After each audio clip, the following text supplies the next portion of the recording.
As the sun sets over the Dragonspine Peak, it paints the sky with hues of pink, purple, and gold. Mountains, rivers, and forests surround you, beckoning you to explore every inch of this world. But just as you're about to lose yourself in the beauty of it all, Paimon interrupts. Genshin Impact is a free-to-play action role-playing game that was released in September 2020 by Chinese game developer MiHoYo. You can play it on console, PC, or smartphone. The game has been a massive success from the company's small team of a measly 4,000 fucking employees. Fuck. How many people play Genshin though? Surely an anime-style game is pretty niche, right? Humanity hasn't gone full weeb, right? As of the last 30 days, the monthly player base was recorded to be under just 65 million real fucking people. With 7.88 billion people on the planet, that means that roughly 1% of humanity was playing Genshin at the end of the year. Teyvat is a vast and beautiful place that is divided into 7 distinct regions, each with its unique landscape, culture, and corresponding elemental power. Mondstadt is a city of freedom, while Liyue is a bustling harbor of trade. Across the sea, Inazuma is an island nation shrouded in mystery. Sumeru is a nation of scholars and learning, while Fontaine is a region of opulence and decadence. Natlan is a desert region. And finally, you have Sniezhna, a frozen tundra. Each one of these is distinct and memorable. The story of Genshin Impact follows the journey of the traveler, a mysterious being who has come to Teyvat in search of their lost sibling. Along the way, they meet Paimon, a quirky fairy-like creature who gets relegated to being an emergency food supply. The ultimate goal is to uncover the mysteries of Teyvat and find your sibling, while collecting allies. On your path, you'll also encounter the various gods of this world, known as Archons. You might also encounter Sucrose, an alchemist. What makes the game popular isn't the story. It's the characters. The characters in Genshin Impact are unique and memorable, each one having their own backstory, design, and personality. Some of the most popular characters include Diluc, Zhongli, and Ganyu, while the least popular characters are still loved by many players. Each character has its own moveset and element, adding a variety of gameplay. They're also pretty hot, but we'll talk about that towards the end. Genshin Impact's gameplay loop is the backbone of the game. You explore the world, fight enemies, solve puzzles, conquer dungeons, and complete quests. The progression system revolves around leveling up characters and upgrading weapons and artifacts to take on tougher enemies. Quests play a large role in the game, as the backbone of the game's narrative. Main quests progress you through the story, while side quests offer rewards and world-building insights. There's also daily quests, or dailies, which provide you with a measly amount of resources. Like any gacha game, daily quests refresh every real-world day. For reference, a day is 24 hours. That's the equivalent of 440 minutes. But you shouldn't be counting the minutes until your next daily quest. You should go outside. As for balance, the game has its fair share of overpowered characters, like Sucrose, but with enough strategy and shameless button mashing, anyone can get through it. It is on mobile, after all. Genshin Impact features 7 different elements, each with its unique strengths and weaknesses. It's loosely based off of the Chinese theory of the 5 elements. A lot of the strategy of the game involves combining them in combat, using your character's abilities. These elements are Cryo as ice, Dendra as nature, Pyro as fire, Hydro as water, Anemo as wind, Electro as electric, and Geo as earth. Each character has an element, but most of Geo is complete dog water, aside from Zhongli. Anyways, when 2 elemental effects collide, they unleash devastating combination attack. The combinations of elements lead to various status effects, such as the Frozen status effect, created by the combination of Hydro and Cryo elements. Sucrose uses Amino, which combines with most other elements for a swirl effect that inflicts additional damage and spreads to other enemies. But that's enough about gameplay. To the average player, it's mostly smashing things and waiting on cooldown timers. The game's art style is heavily influenced by Eastern animation and illustration with character designs, featuring bold, colorful designs and exaggerated features. The environments are also highly detailed and intricately designed, with a wide range of landscapes and architectural styles. The game makes use of a cel-shaded rendering technique, which gives the game a distinct, hand-drawn feel. Additionally, the game features some dynamic weather and lighting effects, which further add to the immersive experience. What about the music though? Composed by Yu Peng Chen and Hoyomix, the soundtrack is a perfect blend of Eastern and Western influences, incorporating traditional Eastern instruments with Western orchestral arrangements. Examples of the Eastern instruments are the usage of the aru, the tisi, the gojang, and the pipa.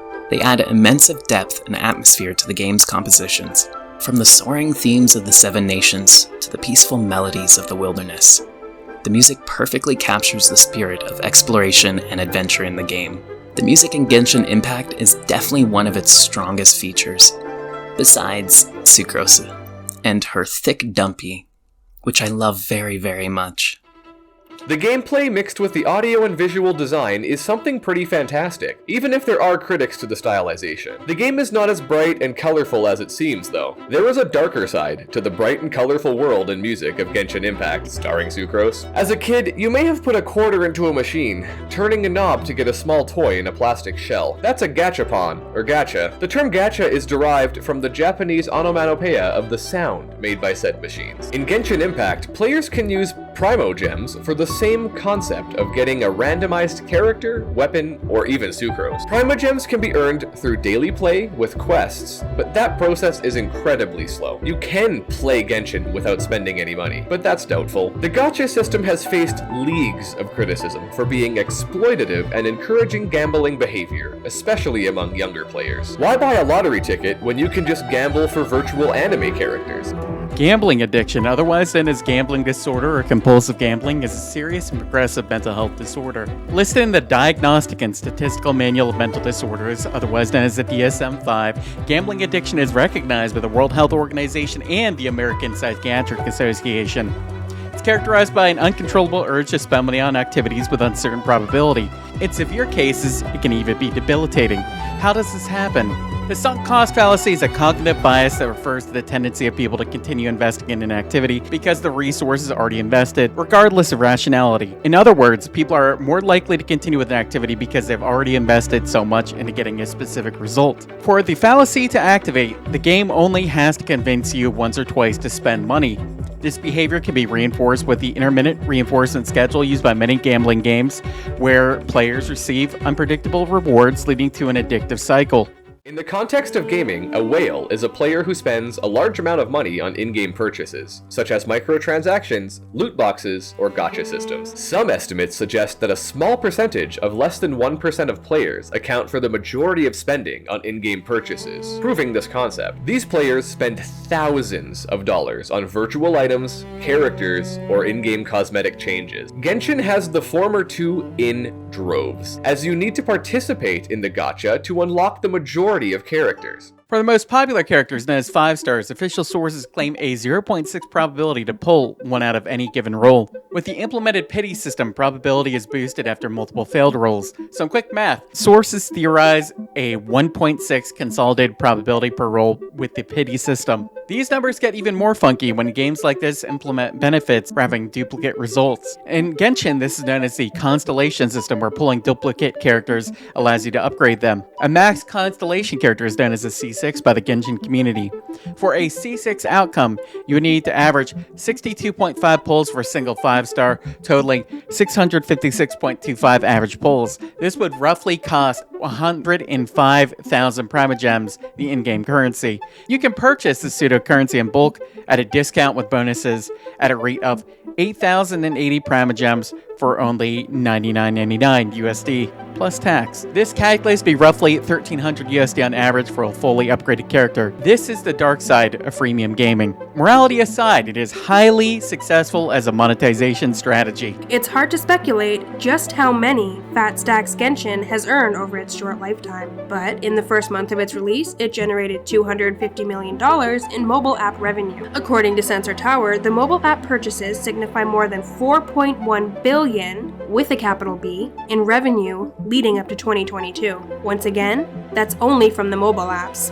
The gacha is where they get you. Let's take a step back. Yes, there is a lot of criticism around the game. Yes, the monetization is predatory. Yes, a lot of the mechanics are heavily inspired by other games, like Breath of the Wild. However, none of these are the primary discussion of the player base. In fact, discussions around the mechanics of the game are minuscule compared to another topic. From what I've uncovered in my research, everyone is solely interested in collecting waifus and husbandos. It's Pokemania all over again, but gotta catch 'em all implies hot men and women. You might be thinking, what is a waifu? How would this information impact my life in any way? I can't answer the latter, but as for the former, a waifu refers to a female character in media that people consider to be their ideal partner, like Sucrose.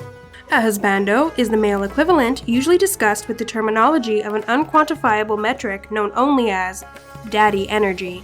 For most people, these terms are used ironically. Some people, however, form strong emotional attachments to individual characters. Despite these being fictional entities that have zero chance of ever being real, a lot of the online community are down bad and highly militant. Hypothetically, if I was to say Lisa is a bland character with no redeemable qualities aside from the balloons glued to her chest, I might receive a death threat. Hypothetically, if I was to say Zhongli looks like a Black Butler reject, I might not survive the weekend. Fortunately, I'd never say those things out loud. These sentiments live only in the silence of my heart. The Genshin Impact community is not just crazy, however. They are also incredibly horny. I'm not trying to insult you, I'm just stating a fact, one that can be proven mathematically. Welcome to Game Theory if MatPat was a virtual YouTuber. For this experiment, we used the most advanced technology and data analysis tools available. We did this for science. There are over 132,000 images of Genshin Impact fan art. This includes everything from your standard, pretty say-so fan art to things that'll make your eyes bleed. Using our sources, there are well over 95,000 individual pieces of mature art submitted online for this game. 95 fucking thousand. We can't cite anything specific because the sources would get us banned. That's not including the collections of this mature art, known as doujins. There are over 1,400 Genshin Impact doujins in every language conceivable on the planet we call Earth. Applying these statistics of a rough average of 20 images per doujin, that's an additional 28,000. This totals 123,000 images. Let's do some math. Since Genshin Impact came out on September 28th, 2020, it has been available for 887 days. Through basic averages, we can determine that 139 graphic images of these characters are drawn every single day. That's roughly 6 per hour. That's one lewd drawing every 10 minutes. That may seem a bit fucking crazy, but maybe we're wrong. Let's apply a comparison. Let's use the highest grossing intellectual property as a control group. Since Pokemon came out 9,867 days ago, with over 142,000 mature Pokemon images available online, with an additional 2,400 doujins, averaging 20 images per collection. That's 190,000 images, meaning roughly 19 images produced every day since its creation, or one every 48 minutes. Let me break it down for you. Probability dictates that the Genshin Impact fandom is at least 722% hornier than the average gaming fandom. I shouldn't even have to say that Genshin Impact is only one game. While Pokemon has 122 games and spin-offs on top of its countless other adaptations over a course of 26 years. This is the absolute best attempt to quantify the Downbaddery of the Genshin fandom. 722% hornier than other fan bases. But that's just a theory. A deeply unhinged game theory. Don't get me wrong, I'm not being judgmental. I understand that the pandemic was a horrible time in the human experience. Everyone was alone, everyone was lonely, everyone was wildly horny. No shame there. The last few years were rough for everyone, but it's over now. Please touch grass. Please rejoin humanity. Please hit the like and subscribe button for more unhinged content. Thank you.